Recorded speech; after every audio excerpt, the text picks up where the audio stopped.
Hi friends, இன்றைக்கி நம்ம வீட்டிலேயே எப்படி பஞ்சு போல் இட்லி செய்கிறதுன்னு பார்க்கலாம். இந்த டம்ளரில் நான் 8 டம்ளர் அரிசி எடுத்திருக்கேன். இட்லி அரிசி தான் எடுத்திருக்கேன். 6 டம்ளர் இட்லி அரிசி, 2 டம்ளர் பச்சை அரிசி, 2 ஸ்பூன் வெந்தயம் போட்டு நல்லா அலசி தண்ணி ஊற்றி. அரிசியோட அளவு பார்த்திங்கன்னா நான் 2 கிலோ அரிசி எடுத்திருக்கேன். இதுக்கு உளுந்து பார்த்திங்கனாக்கா ஒரு 350 கிராம் எடுத்திருக்கேன். இதை இந்த மாதிரி தான் பஞ்சு மாதிரி அரைக்கணும். ஒரு 3/4 மணி நேரம் ஊறினா போதும், 1/2 hour 3/4 மணி நேரம் ஊறினா போதும். இப்போ நான் ஊறி ரெண்டுத்தையுமே அரைச்சி எடுத்தாச்சு. உளுந்து அரிசி அரைச்சி எடுத்து இப்போ பாதி எடுத்து புளிக்க வச்சுருக்கேன். இப்போ இதை நம்ம இட்லி தட்டில் ஊற்றிக்கலாம். தட்டில் எண்ணெய் தடவி வச்சுருக்கேன். நீங்கள் துணி போட்டு யூஸ் பண்ணுறதுனால பண்ணிக்கலாம், இல்லை இப்படியும் யூஸ் பண்ணிக்கலாம். இப்போ நான் எல்லாத்துலேயும் ஊற்றி ஆவியில் வேக வச்சிடலாம்.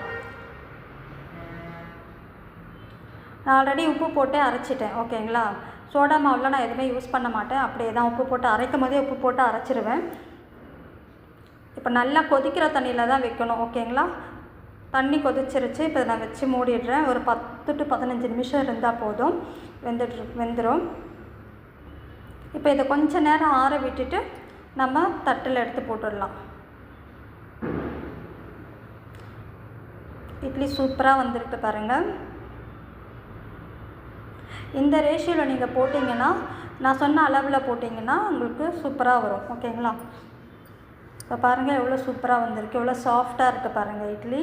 இதுக்கு நான் தண்ணி சாம்பார் வச்சுருக்கேன். இதோட ஊறி சாப்பிடும் போது அவ்வளோ டேஸ்ட்டாக இருக்கும். ட்ரை பண்ணி பாருங்கள். சூப்பராக இருக்கும். நம்ம சேனலை சப்ஸ்கிரைப் பண்ணிக்கோங்க, லைக் பண்ணுங்கள், ஷேர் பண்ணுங்கள். ரொம்ப சூடாக இருக்குது, சாப்பிடணும் போல் இருக்கா. செஞ்சு பார்த்துட்டு மறக்காமல் கமெண்ட் பண்ணுங்கள், எப்படி இருந்ததுன்னு சொல்லுங்கள். தேங்க்யூ.